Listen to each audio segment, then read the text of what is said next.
Rieccoci in diretta, appuntamento da non perdere per gli appassionati di meccanica ma anche per certi versi di agricoltura e ambiente. A Cavalier di Gorgo al Monticano torna per la terza volta la sfida tra trattori elaborati.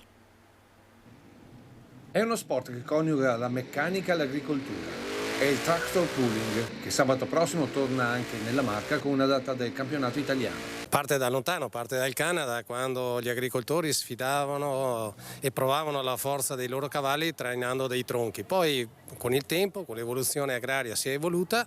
Oggi ci sono i trattori moderni che si sfidano tirando dei tronchi. Poi sono stati elaborati, quindi trattori da competizione. E a Cavalier di Gorgo al Monticano sabato sera si sfideranno 20 squadre corse italiane ma anche dall'estero. Ci sono macchine che arrivano dalla Germania, macchine che arrivano dall'Inghilterra, quindi macchine che arrivano da tutta Europa. Poi ci saranno anche categorie meno elaborate e quelle innovative. Non solo trattori vecchi, trattori diesel, ma nuovi trattori diesel, ma soprattutto anche la nuova tecnologia a metano, biometano, alcol etilico, quindi anche dal punto di vista tecnologico credo una bella esperienza. Ma soprattutto una grande festa a sostegno della parrocchia. Ci troviamo sabato sera sarà una bella serata, inizia alle ore 18, quindi trattor pooling notturna, molto bello per gli appassionati del settore, tantissima gente, si preannuncia una temperatura ottimale, terza edizione, credo che arriverà tanta gente e il ricavato andrà in beneficenza. È simbolico perché fanno pagare un'offerta di 5 euro, però tutto il ricavato andrà per le opere parrocchiali.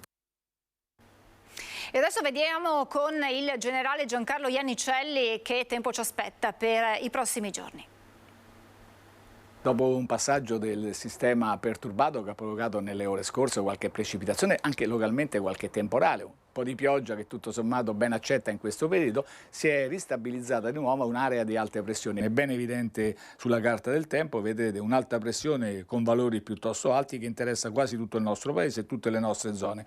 Questo facilita, garantisce un tempo stabile, anche se autunnale, su tutte le nostre zone, su gran parte dell'Italia, per questo fine settimana, per gran parte della prossima. Su Treviso, un po' su tutto il Trevigiano, per sabato e per domenica cielo in prevalenza poco nuvoloso. Per poco nuvoloso intendiamo un po' di nuvolosità che ci tocca durante il giorno, ma poi lascia spazio ai rasserenamenti. Naturalmente qualche breve precipitazione è sempre possibile sui rilievi.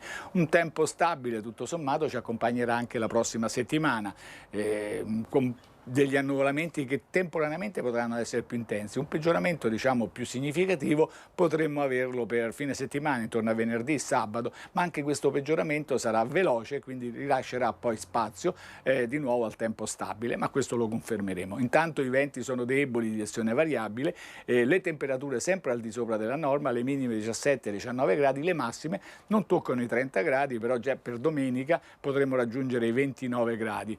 Poi si caleranno la prossima settimana, ma sempre al di sopra della norma, quindi 26-28 gradi.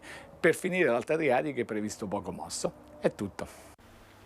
Apriamo la pagina con le notizie da Belluno e provincia.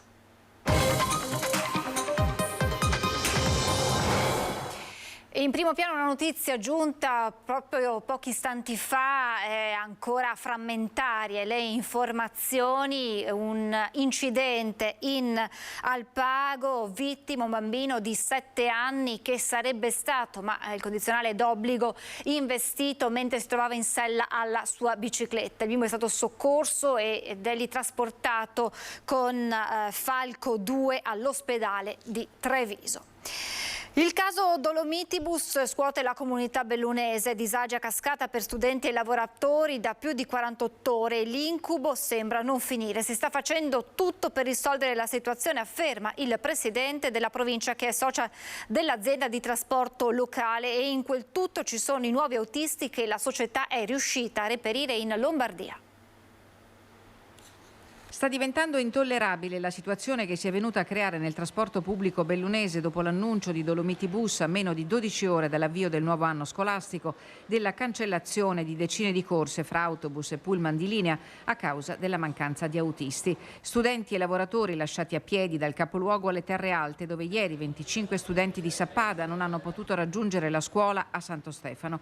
La situazione è grave. L'azienda di trasporto pubblico ieri ha comunicato l'apertura di assunzione di autisti prevedendo bonus e agevolazioni fra i 2.000 e i 3.000 euro per chi si renderà disponibile a lavorare in provincia di Belluno. È un percorso complesso, dalla settimana prossima siamo riusciti ad ottenere 3 autisti dalla Lombardia che aiuteranno a poter utilizzare i nostri pullman e limitare ulteriormente quelli che possono essere i disagi per queste soprattutto categorie. L'obiettivo è di ritrovare l'equilibrio che potrebbe essere raggiunto entro qualche settimana al massimo, assicura Padrin. C'è carenza di autisti ovunque, noi purtroppo la paghiamo forse più di altri, in questo momento i disagi sono purtroppo inevitabili, mi auguro veramente che si possano trovare e reperire quelle risorse umane che possano permetterci di ridare alla Dolomiti Bus e al trasporto pubblico locale, di cui devo dire la provincia di Belluno è sempre stata un esempio di efficienza, che possa proseguire su questa linea. I sindacati sono sul piede di guerra. A fine agosto era stata aperta la procedura di raffreddamento e conciliazione, un ultimatum prima della proclamazione dello sciopero che sembra imminente. Si conoscerà nella tarda serata l'esito della riunione di maggioranza convocata a Palazzo Rosso. Mal di pancia e mugugni potrebbero trovare soluzione nella costituzione di un nuovo gruppo civico, ma al momento non risulta alcun deposito di liste alternative. Il sindaco De Pellegrini va avanti deciso, pur se i protagonismi di taluni certo non lo hanno lasciato indifferente. Qualcuno, come l'ex assessore provinciale Michele Carbogno, l'ha definito un romanzo, non si sa se rosa, giallo o noir. Il riferimento è una cena a cui avrebbero partecipato i consiglieri ribelli pronti ad uscire dai gruppi di riferimento, tra questi quello della Lega, per confluire in una nuova formazione civica, Uniti per Belluno, ipotesi che i diretti interessati si sono affrettati a respingere al mittente, nonostante la malgelata insofferenza manifestata da mesi e senza troppi giri di parole in Consiglio Comunale. Sui presunti transfughi della Lega, il segretario provinciale Andrea De Bernardin è netto. Hanno libertà di muoversi come meglio credono, ma le battaglie si fanno da dentro, non da fuori, e in ogni caso i perdenti sono gli uscenti. Il primo cittadino di Belluno non appare per nulla intimorito dalle difficoltà. Ci vuol ben altro per contrastare il plurimedagliato paralimpico De Pellegrin, che ha dalla sua una resilienza da Oscar. A Palazzo Rosso il sindaco può contare fino ad oggi su una maggioranza che si dichiara compatta e coesa, a partire dai consiglieri della sua lista Belluno al centro. In un comunicato il gruppo ha smentito l'ipotesi del passaggio al gruppo Uniti per Belluno dei consiglieri Massimo Cimo Garzotto e Sebastiano Marotto. Tuttavia, nella nota, il gruppo si toglie qualche sassolino dalle scarpe. Scrivono infatti i consiglieri di Belluno al centro: non c'è alcun contatto con i consiglieri dissidenti né con chi, da ex sostenitore di questa maggioranza, ha deciso di anteporre il proprio interesse a quelli della collettività. Ed ancora, va evidenziato il fatto che alcune persone abbiano utilizzato le elezioni amministrative dello scorso anno, direttamente o indirettamente, solo per avere visibilità e sacrificando il bene comune.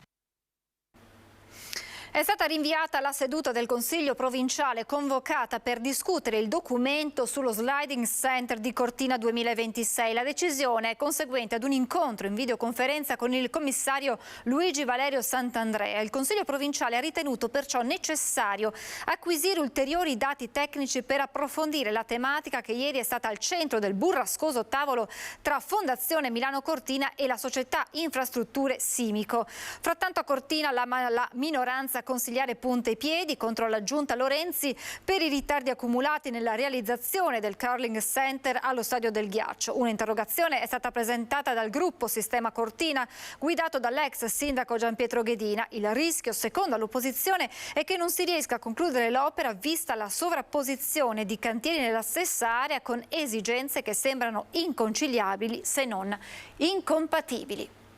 Sarà realizzato proprio grazie al PNRR a Feltri, una scuola media superiore completamente nuova. ITT Negrelli, in tanti ci hanno studiato, ma quei luoghi, quelli che si vedono adesso, sono destinati a diventare memoria. Gli edifici che lo compongono saranno completamente demoliti per una ricostruzione totale, tanto che le cubature non andranno nemmeno a sovrapporsi. Grazie al PNRR si era partiti da una quindicina di milioni, con il rincaro delle materie prime se ne spenderanno forse 20 e sarà il più importante intervento edilizio per quanto riguarda la scuola pubblica di tutto il Veneto. Abbiamo una scuola attualmente che ha delle magagne abbastanza consistenti perché non ha il certificato di antisismicità, non ha.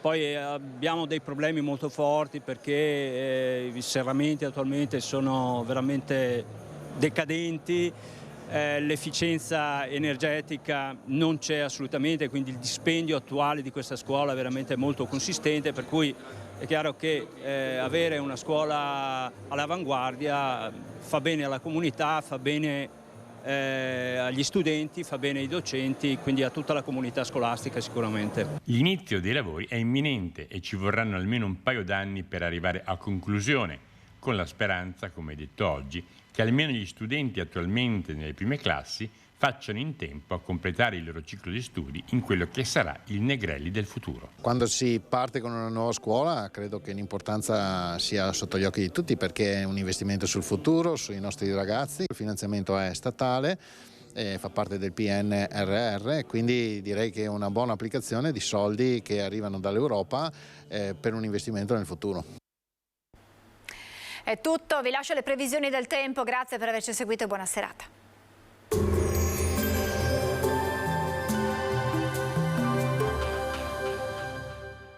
Busti, tutori e protesi di arto personalizzati. Ortopedia e sanitaria Lolato, a Treviso e Montebelluna.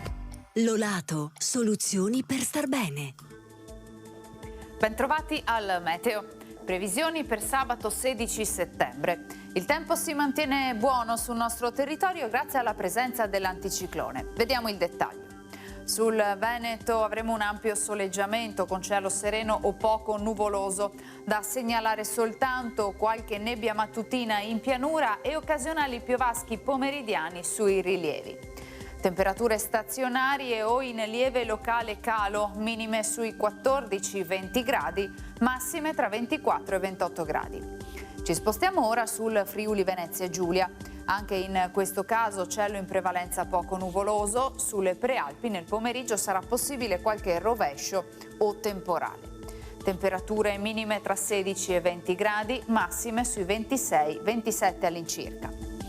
Infine diamo uno sguardo alla situazione del Trentino Alto Adige, dove di fatto avremo poche novità, tempo in parte soleggiato con bassa probabilità di rovesci. Temperature minime intorno ai 15-18 gradi, massime sui 27-28 all'incirca. Dal meteo di Antenna 3 per ora è tutto, grazie per l'attenzione. Arrivederci.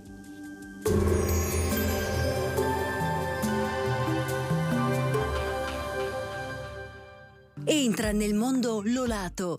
Da oltre 40 anni un team di professionisti per migliorare la qualità della tua vita. Centro del piede con servizi di podologia, laboratorio per la produzione di plantari e calzature su misura.